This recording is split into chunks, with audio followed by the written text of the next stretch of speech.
ultimately, these guys are just jabbering because there's no there there. They don't have an argument in this. You could even spot how Glenn Beck was talking about this, that he had no actual, he had no negative response to what Biden had done. He floated this half-hearted idea that where he's getting us into a war when he actually supports the action itself, right? So that's what happens when you're like, that's proof positive they have no ethics. There is no root governing philosophy there. There is no genuine functioning ideology. It's just it's either contrarianism or sarcasm as an ideology. Because holy fuck, I made the mistake, God help me, of watching one of Glenn Beck's special reports, because we don't really cover them because they're fucking long. And CSL knows this. Jesus, heaven, Gott in Himmel. And I swear, I'm not kidding when I say that it was simply 35 minutes of worthless sarcasm. And I have often said, well, all due respect to verbal irony, that, yeah, well, here you go. I'll show you what I mean. We'll go to this. This is what it looks like. This is Glenn Beck. I'm not going to play this whole thing for you, but this is one of his special reports. Hello, America. It's time to talk a little bit about what's happening next week, and that is Davos. Next also, this is I guess a tee up for his fucking book. Week, all of the elites, all the super smart people who just super care about you, your family, your children, who know better than you on what you should eat, what you should do, where you should live. Right. So, base sarcasm, just contrary language done in a silly voice, and the attempt being to create art, the illusion of comedy, or the illusion of a sense of humor in this particular case, while just being a fucking child.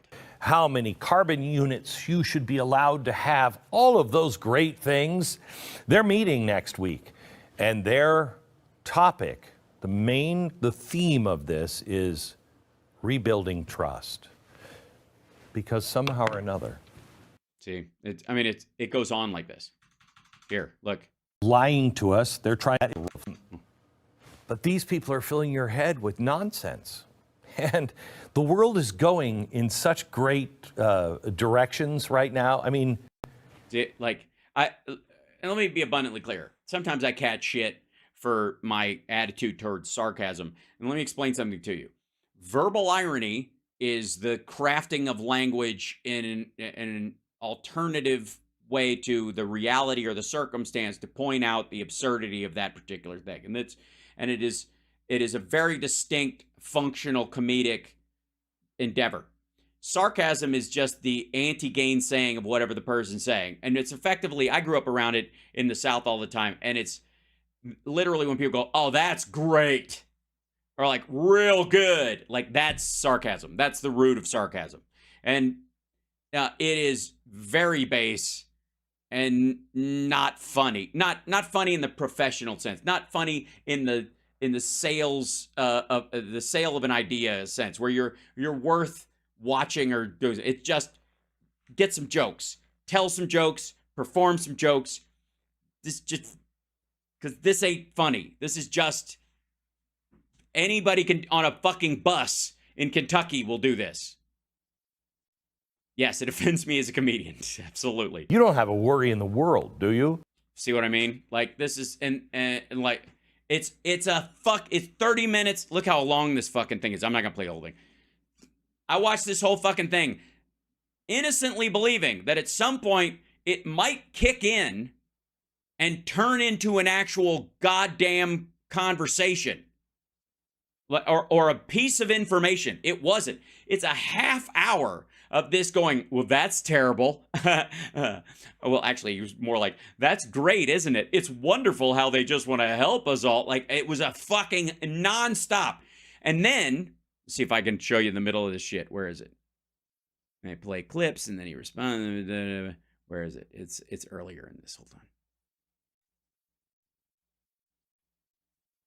I'll find it. He goes into this like the ad in this is like Patriot fucking Supply. Yeah, here it is.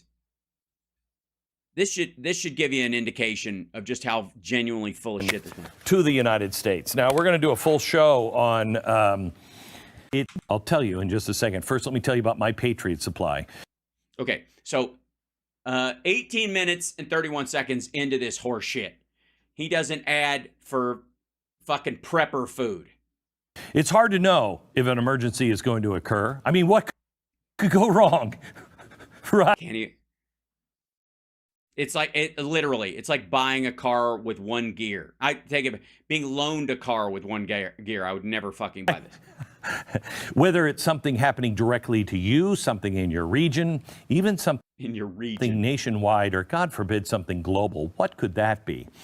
Well, it's all up in the air. The only guarantee is that crap happens in life. Be prepared for the crap that probably is going to happen. Probably. Also, the only crap that you can guarantee is going to happen is his fucking show.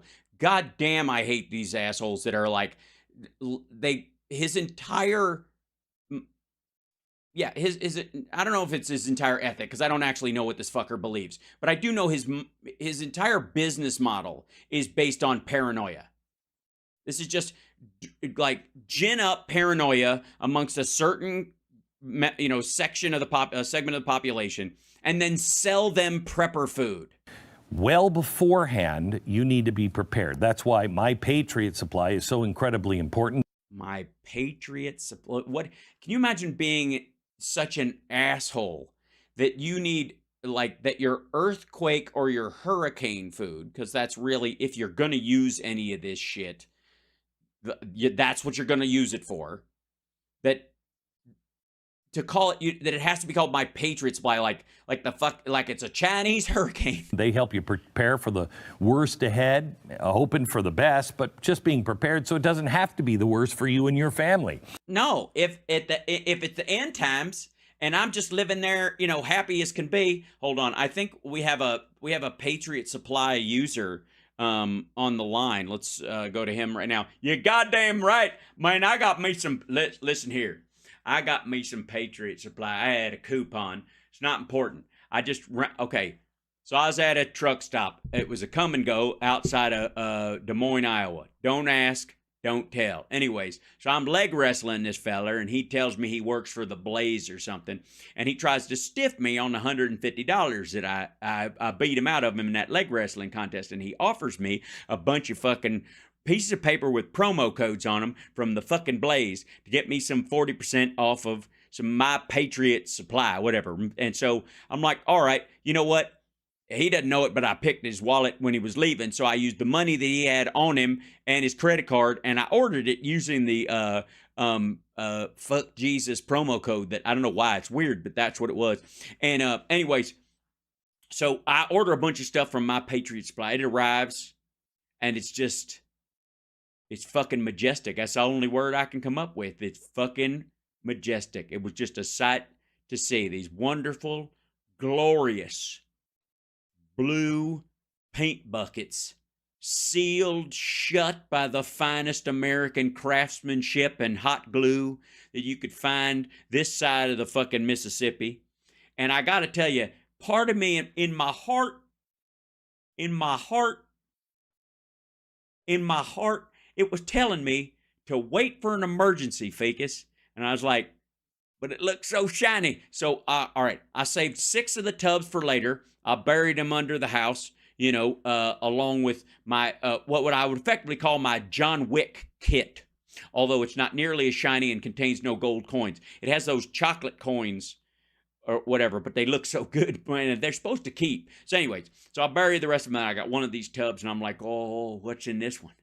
What could it be? It's like you know what? I felt like a dog on Christmas, So I got a screwdriver that I'd stole from my friend Jake, and I pry the fucking top off of it, and I pull out, and you could just smell it, wafting the smell of pancake batter and black beans and I think a hint of lavender, maybe, and mayonnaise, and that wonderful scent that brings me back to my childhood, the overwhelming tufts of odor of uncooked hot dogs in brine.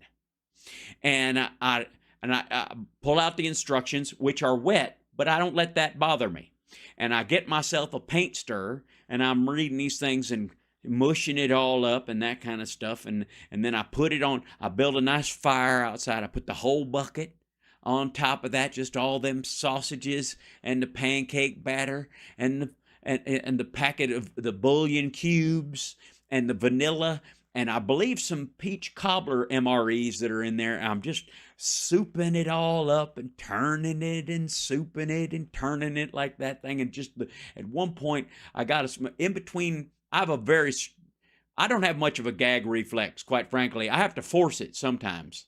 You know what I mean? But after what I've been through, but whew, it was some good stuff or whatever. And then, wouldn't you know it, I was like, how am I supposed to eat this? It don't come with utensils. I'm going to be in the fucking end times with this wonderful burgoo of God knows what in this tub, all hot and bubbly and gray and lumpy, waiting to go down and I don't have anything to get it down with. You know, it doesn't come with a ladle.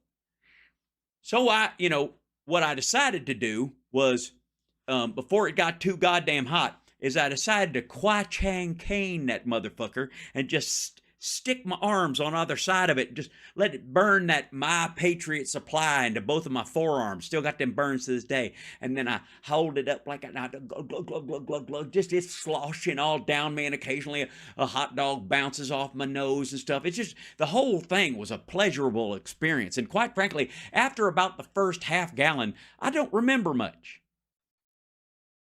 Which is proof positive to me that I was in such a state of joy that I must have been overwhelmed.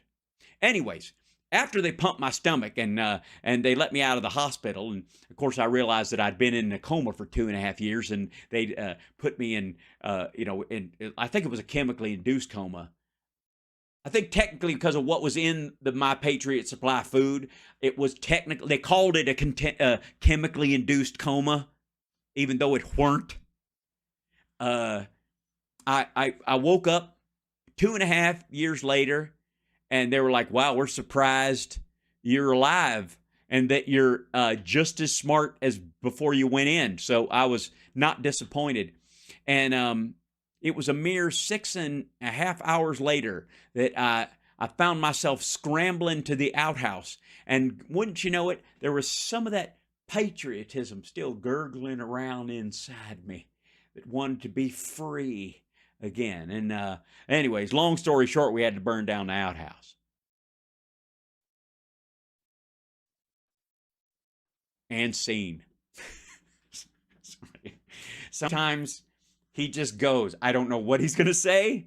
He just says it, and I feel like we all get it.